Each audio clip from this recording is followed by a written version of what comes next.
Europe 1, Pascal Praud. Avec vous de 11h à 13h sur Europe 1. Jean-Pierre Foucault est avec nous et je le remercie. Bonjour Jean-Pierre. Bonjour Pascal. Et je viens de faire quelque chose vraiment dont j'ai horreur, et je le dis aux auditeurs, puisque j'ai appelé Jean-Pierre Foucault pour lui demander de réagir à l'annonce de la mort de Monsieur Gaudin, Jean-Claude Gaudin, et vous n'étiez pas au courant, Jean-Pierre Foucault. Non, écoutez, j'étais sur la route, je viens d'arriver chez moi à Carré-de-Rouet, et je suis d'autant plus ému que j'ai dîné avec lui avant-hier. Et voyez-vous, je disais à mon épouse en sortant du dîner, j'ai l'impression que c'est la dernière fois qu'on le voit. Je l'ai trouvé très fatigué, je l'ai trouvé irritable à souhait, alors que il était toujours enjoué, avec 1000 anecdotes qu'il racontait, même s'il se répétait parfois. Et donc je suis très triste parce que c'est un ami de... Je sais pas, c'était mon professeur d'histoire. C'était mon professeur d'histoire en seconde et première.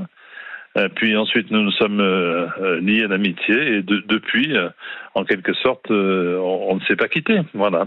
Donc c'est très triste pour nous tous, pour Marseille, parce qu'il a passé sa vie en tant que président de région, en tant que député, sénateur et maire, à défendre cette commune magnifique. Voilà.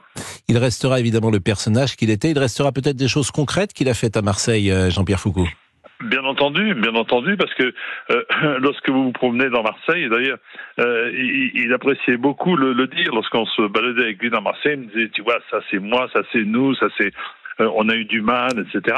Il a fait beaucoup de choses pour Marseille. Il a transformé Marseille après l'ère Gaston Defferre, qui était lui-même également resté, je crois, une trentaine d'années.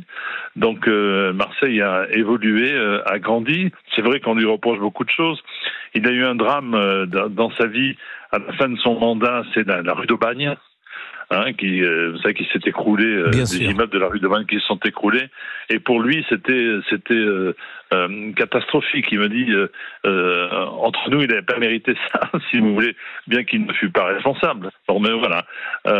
Non, c'est un grand homme que perd Marseille, que perd la France, parce que il a été ministre, il a été, je vous l'ai dit, député et sénateur pendant plusieurs mandatures. Il a été 25 ans maire de Marseille, il avait donc 84 ans et cette annonce a été confirmée par son secrétaire à France Bleu Provence. Il a été également, vous l'avez dit, président de région, de métropole, vice-président du Sénat. Il avait consacré toute sa vie à sa politique. Il avait été aussi ex-ministre. Et puis vous disiez qu'il avait été professeur d'histoire. Est-ce que vous avez peut-être des souvenirs? Vous étiez bien sûr. Au lycée. Le professeur d'histoire qu'il était le même que l'homme politique. La politique, c'est l'histoire d'aujourd'hui. Vous savez, moi je disais toujours, j'aimerais pas être celui qui écrit tes discours, parce que il prenait le discours, il disait la première phrase, il le mettait de côté, et tout seul, ensuite, il disait ce qu'il avait à dire. Et nous, je me souviens toujours qu'en tant que professeur d'histoire, il entrait, il était impressionnant parce qu'il était grand, et puis il parlait fort, avec la faconde qu'on lui connaît, et il disait « Fermez vos livres », il s'asseyait sur le bureau, « Je vais vous raconter la Révolution ». Et il nous racontait la Révolution. Et en fait, on apprenait mieux en écoutant Gaudin qui nous racontait la Révolution qu'en essayant d'apprendre par cœur nos livres d'histoire. Donc c'était un homme passionné, c'était un homme fidèle, c'était un homme que j'aimais beaucoup.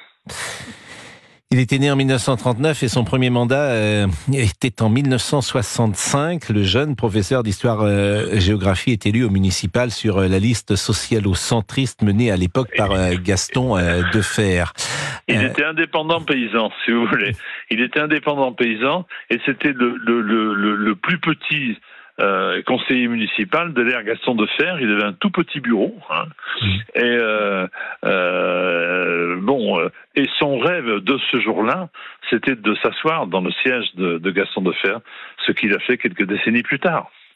Et il avait annoncé son retrait de la vie politique, en tout cas des élections municipales en 2020, puisqu'il ne s'était pas présenté. La difficulté pour ce type d'homme, c'est de passer à autre chose, Jean-Pierre Foucault, lorsqu'on a été aussi présent sur la scène médiatique, et quand vous dites que vous avez dîné avec lui il y a 48 heures, et que vous avez ressenti peut-être une forme d'amertume, c'est ça la difficulté de ces hommes qui sont en prise directe avec une activité importante, et puis qui tout d'un coup, j'allais dire, ont une retraite classique. Oui, mais il n'avait pas d'amertume. Il était parce que il me disait, il n'arrivait plus à marcher. Mais il me disait la tête, on le voit d'ailleurs dans les discours qu'il tenait à table, etc. La tête fonctionnait très très bien. Et il me disait du bien de l'actuel maire de Marseille.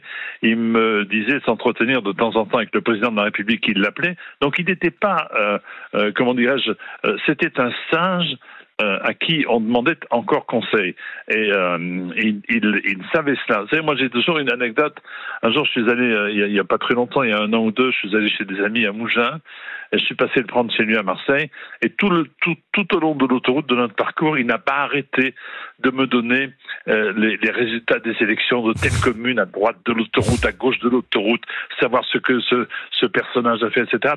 C'était un passionné, un sage. Et il était encore très, très écouté de nos dirigeants actuels. Eh bien, merci beaucoup, Jean-Pierre Foucault. Et puis, c'est vrai que pour le journaliste que nous sommes, que vous êtes, bien sûr, animateur, mais aussi, bien sûr, journaliste, c'est aussi des hommes qui appartiennent à un passé et des hommes qui n'existent plus. Ce moule est un peu cassé. C'est-à-dire que ce sont des gens hauts en couleur, truculents. C'est un personnage, Gaudin. Et aujourd'hui, les choses sont un peu plus formatées, peut-être, dans tous les domaines et en politique notamment. Merci en tout cas Jean-Pierre Foucault. Merci, il est 11h39 et vous allez pouvoir réagir peut-être évidemment si vous habitez Marseille parce que c'est une figure vraiment, comme le dit Jean-Pierre Foucault, figure de Marseille mais figure de la France également, qui a disparu. Je vous propose d'écouter une archive exactement. Quand Jean-Claude Gaudin avait été nommé ministre en 1995. Eh bien écoutons-le. C'est quand même très important dans la vie d'un homme politique d'arriver, de s'asseoir à la table du Conseil des ministres. Alors c'est déjà pour moi quelque chose de très important. C'est à la fois solennel, mais ça devient vite convivial du fait de la personnalité du président de la République qui met rapidement à l'aise. Pour ce qui est des dossiers qui m'ont été confiés, qui sont très importants, j'irai à ma méthode que j'ai déjà expérimentée dans la région Provence-Alpes-Côte d'Azur et dans la ville de Marseille. D'abord apprendre, d'abord regarder, d'abord voir quelles sont les enveloppes financières. Et ensuite, nous soumettrons, c'est le souhait du Premier ministre, sans doute avant la fin de l'année, un certain nombre de dispositions à l'approbation du Parlement.